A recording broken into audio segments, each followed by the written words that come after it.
그럼 지난 시간에 이어 10강부터 이어가겠습니다. 10강은 카오스에 대한 이야기인데요. 창조는 카오스에서 생겨 질서에서는 안 생기지. 질서는 이미 죽은 거라네. 그렇다네. 코스모스가 되면 죽은 거야. 숯하면 뽑을 때를 생각해 보라고. 물과 밀가루를 섞어 반죽된 덩어리가 카오스야. 그것을 탁탁 치면서 밀고 당기는 과정에서 국수 가닥이 촥촥 뽑아져 나오잖아. 그 반죽된 덩어리가 바로 최초의 우주, 혼돈이지. 혼돈에 관한 재미난 이야기가 있어. 세상에서 가장 오래된 직업에 관한 농담이라네. 누군가는 태초의 땅과 물의 자리를 만드는 토목 엔지니어가 가장 오래된 직업이라고 했고, 누군가는 에덴 동산의 정원사라고 했어. 마지막 사람이 가장 그럴싸한 대답을 했네. 혼돈이 최초의 비즈니스였다면 뭘 하더라도 온 세상을 혼돈에 빠뜨리는 재주가 있는 정치가야말로 최초의 직업이 아니겠냐는 거지. 이 책 곳곳에는 이렇게 작은 재미난 에피소드가 있는데요. 이거에 대해서 이혜령 선생님은 종종 나는 이런 작은 이야기들을 좋아한다네. 난 이렇게 작고 소소한 이야기를 즐기지. 이런 식으로 표현을 하고 계시네요. 계속 이어가겠습니다. 혼돈은 내게 목마름 그 자체야. 호기심이라는 덩어리지. 여기 파면 물이 나올까? 저기 파면 물이 나올까? 즐거운 카오스, 해결되지 않는 갈증이지. 대통령이 돼야겠다, 장관이 돼야겠다 하는 그런 분명한 목적이 있었다면 그 우물 앞에서 멈췄겠지. 시원하다, 다 됐다. 그러고 나면 그 다음은 어떻게 살아? 그래서 나는 의도적으로 갈증을 남겨둔다네. 다 채우지 않아. 갈증이 사라질까 두려워서야. 내겐 갈증이 필요하다네. 나는 그것을 두레박 같은 갈증이라고 불러. 두레박은 물을 풀면 비워야 해. 그래서 영원히 물을 풀 수 있어. 독은 차면 그만이잖아. 채우는 게 목적이니까. 반면 두레박은 물의 갈증을 만들지. 그게 두레박의 속성이지. 영원히 채울 수 없다는 것. 그리고 정상에 오를만 하면 갈증을 남겨두고 길을 떠나지. 왜? 올라가면 끝나는 거니까. 그래서 나는 모르는 우물을 파봐. 우물을 파고는 미련 없이 떠나지. 네, 그렇게 이혜령 선생님은 평생을 두레박 정신대로 사셨던 것 같아요. 그리고 세계에 이바지하고 인류에 공헌한 많은 사람들이 다들 이런 마음으로 사시는 것 같아요. 열정을 다해서 무언가를 연구하고 개발하고 창조해내는 많은 사람들, 그 중에 이혜령 교수님도 물론 계시고요. 이어지는 11장에서는 이혜령 선생님이 자신의 장례식에 대한 언급이 잠깐 나와 있는데요. 나는 내 마당의 조촐한 장례식에 틀어줄 노래까지도 내 손으로 했으면 좋겠어. 죽은 자의 생애를 과시하는 듯한 화음조차 나는 필요 없다네. 부고도 신문에 알리지 말고 몇 사람만 와서 그냥 화장하고 끝내라고 했어. 이제껏 쓴 내 글이 묘비명이고 무덤이고 기념관이니 묘비명도 쓸 거 없다고. 글 쓴 게 하루하루 죽음을 쓴 거잖아.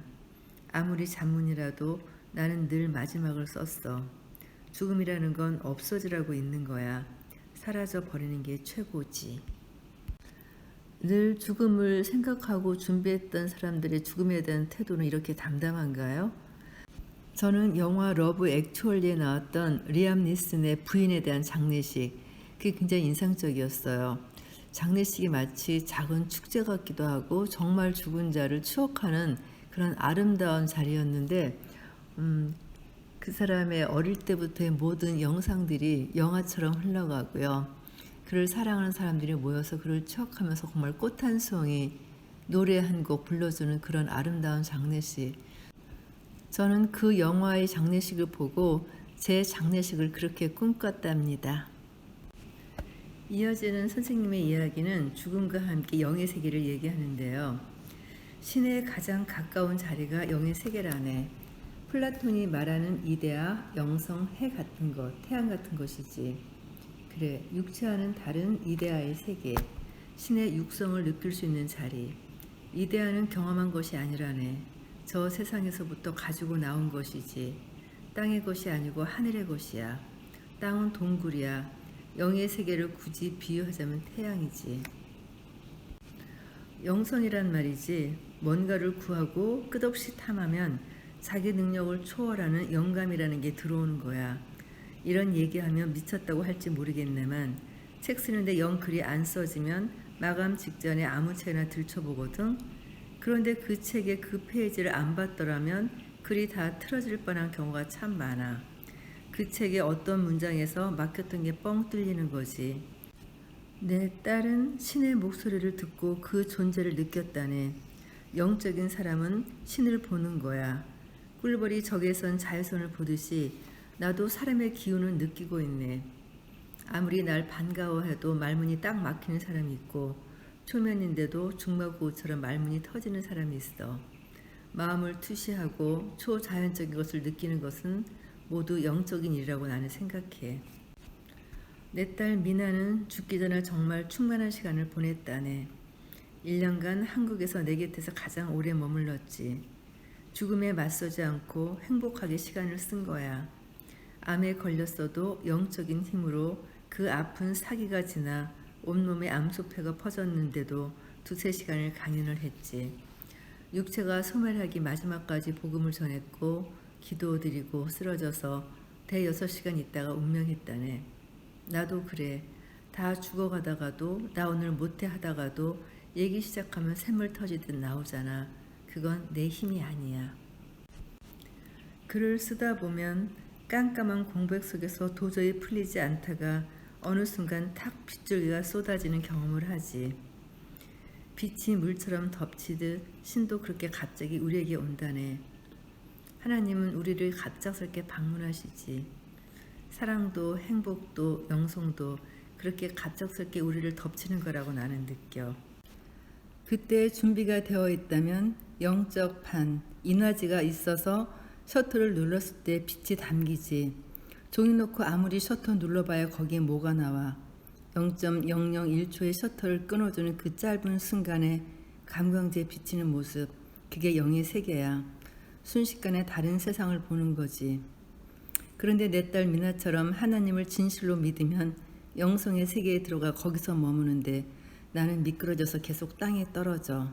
그래서 영성이 아니라 땅 지자 지성이 되는 거야. 땅의 성이지. 이민아 목사님, 따님인 이민아 목사님 돌아가시고 나서 이혜령 교수님이 지성에서 영성으로라는 책을 쓰셨죠. 그때부터 선생님의 책에 영성이 나타나기 시작한 것 같아요. 그 책도 다시 한번 보고 싶네요.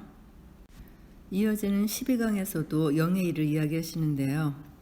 고난에 처했을 때 인간은 비참해지거나 숭고해지거나 두 부류로 갈린다면 그것을 가르는 것은 영의 일이라네. 보통 때 사람은 육체와 지성, 바디와 마인드로 살아가는데 극한에 처했을 때나 죽음에 임박했을 때 스피릿, 영적인 면이 되살아나는 거야. 내가 지성에서 영성으로를 쓸 수 있었던 것도 딸과 손자를 다 먼저 보내는 극한 고난을 겪었기 때문일세. 다시 한번 선생님의 고백이 들리네요. 그러나 자신을 초월한 영성은 궁극적으로 몸의 바깥에서 온다네.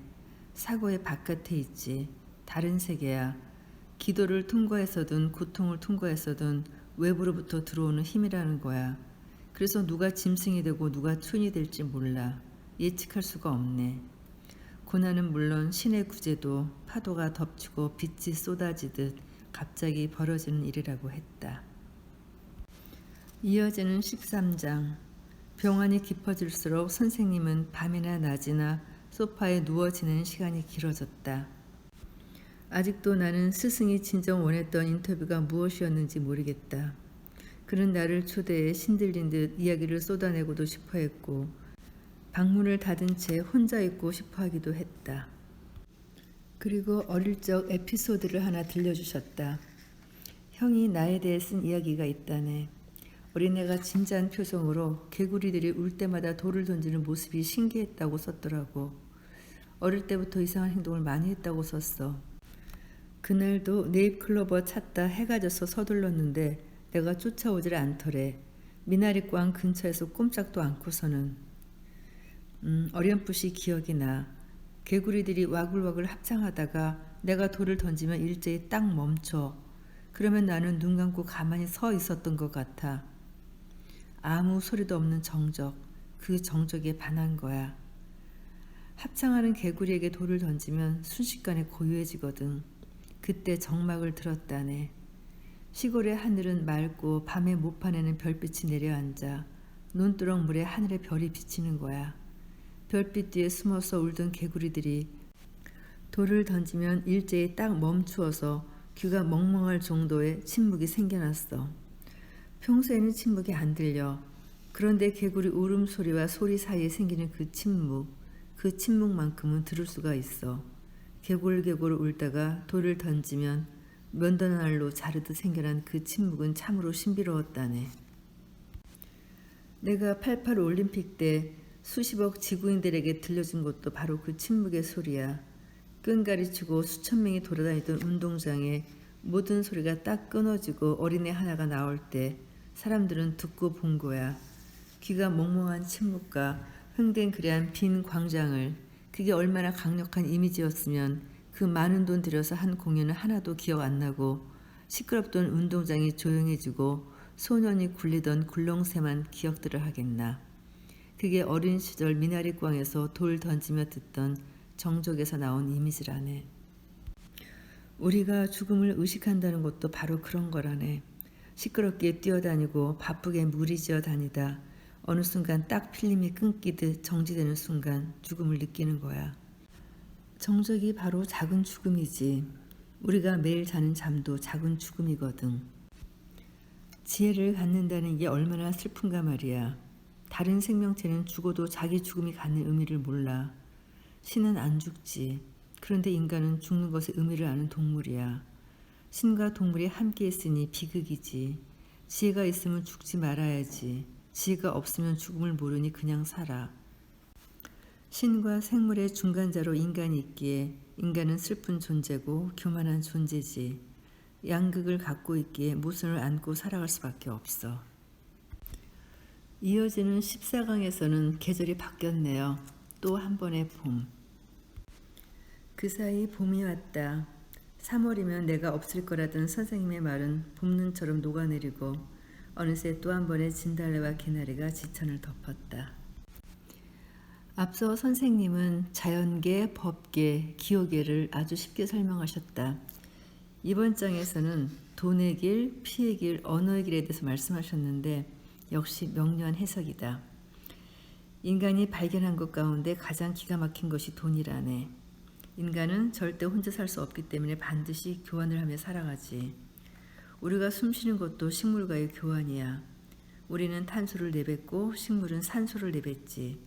모든 생명 가치는 교환인데 핵심 교환은 세 가지야. 첫 번째는 피의 교환이라네. 그게 사랑이고 섹스지. 사랑은 생식이라는 목적을 벗어나지 않아. 교환 가치가 없다면 인종은 멸종되겠지. 그 다음은 언어 교환, 그리고 돈의 교환이라네. 돈의 교환을 통해 생산과 소비와 시장이 만들어지는 거지. 세상이 복잡해 보여도 피, 언어, 돈, 이 세 가지가 교환 기축을 이루며 돌아가고 있어. 돈이 없으면 시장이 성립이 안 되고, 피가 없으면 더 이상 어린아이가 생길 수 없고, 언어가 없으면 사상이나 정의, 선, 가치는 다룰 수 없겠지. 이건 내 말이 아니라네. 문화 인류학에서 설명한 인류사의 3대 교환 구조지. 피, 언어, 돈을 기억하게. 그렇다면 돈이란 무엇인가? 내가 돈의 주인이 되면 돈은 나의 최고의 협력자고 하인이 되면 나는 최악의 인간이 되는 걸세. 황금은 황금의 길, 피는 피의 길, 언어는 언어의 길, 제 각자의 길을 열어줘야 하네. 언어 교환도 돈이 명령하면 서글퍼져. 나는 이렇게 쓰고 싶은데 출판사는 저렇게 쓰라고 하면 작가는 의욕을 잃어버리거든.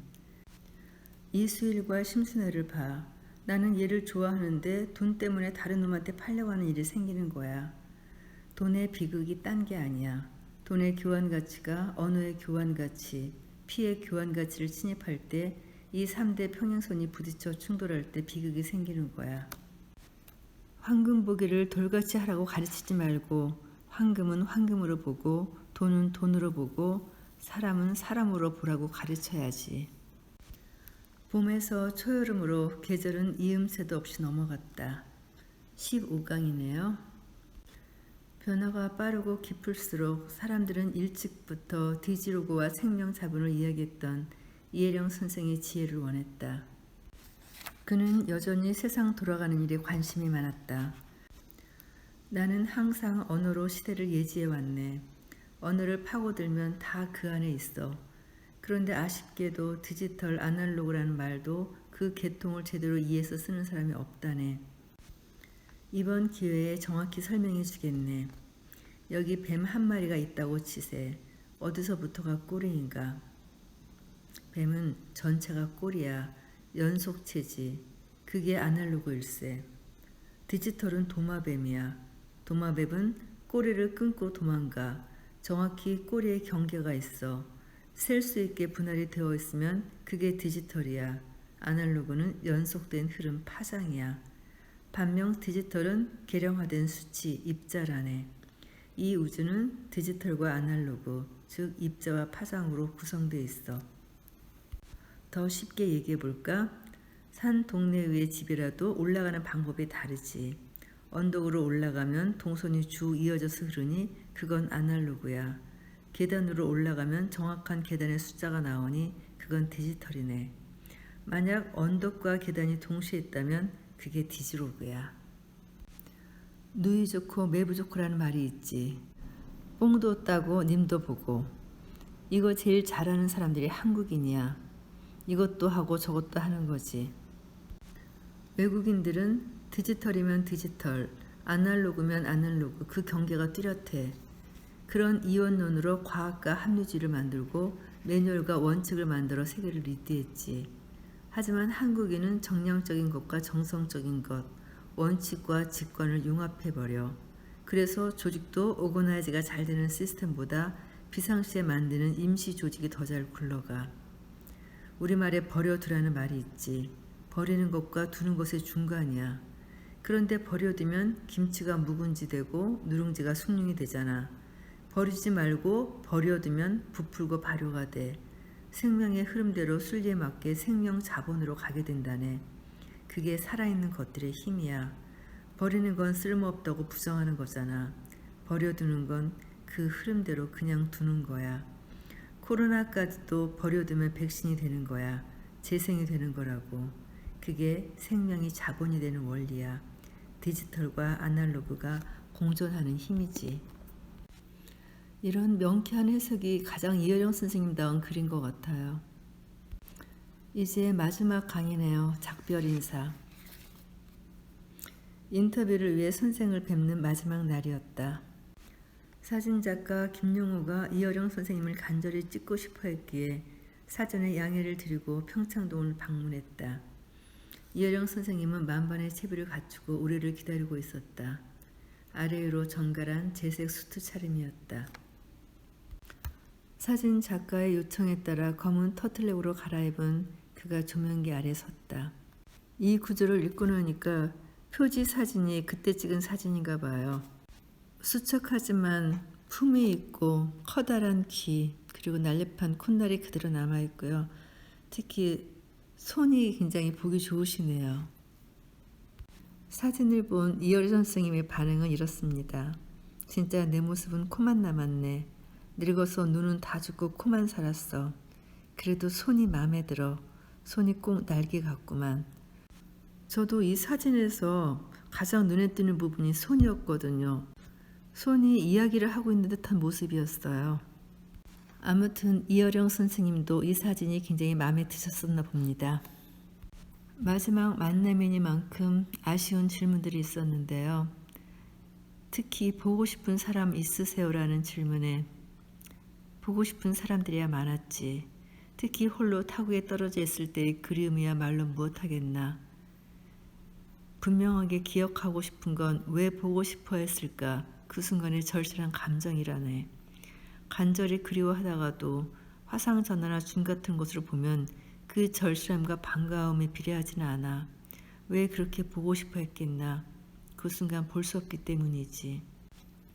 그래도 예전보다는 감정이 많이 무뎌졌어. 못 견디게 보고 싶던 사람들인데도 무뎌지더라고. 지금껏 살아온 중에 제일 감각이 느리고 정서가 느린 게 지금이라네. 죽음을 앞둔 늙은이가 절실한 시를 쓸 것 같지만 그렇지가 않아. 내가 지금 20대, 30대의 감각으로 죽음을 겪고 있다면 지금처럼 못 살아. 내 몸은 이미 불꽃이 타고 남은 재와 같다네. 그러던 어느 날 선생님의 전화가 걸려왔다. 눈 감기 전에 꼭 보고 싶은 사람이 있다네. 오래전 숙명여대에서 신입생을 위한 강연을 하고 내려오던 길이었다고 했다. 여학생 한 명이 발을 동동 구르며 주차장에서 그를 기다리고 있었다.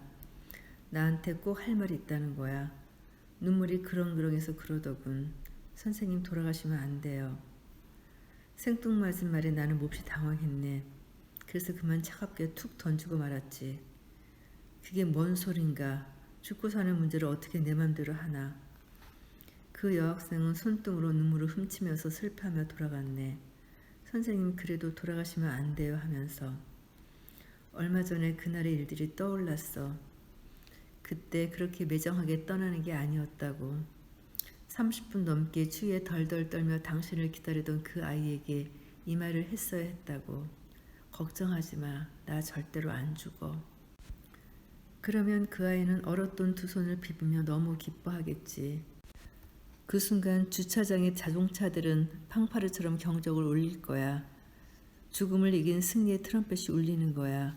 그러면 그 춥고 멋없는 콘크리트 차고는 초원으로 변하고 꽃들이 사방에서 피어나겠지.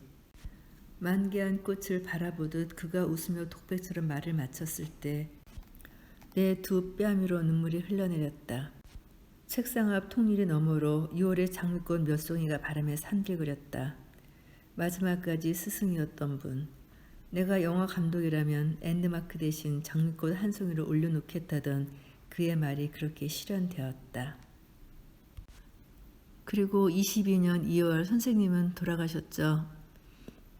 항상 그의 강의가 그립고요.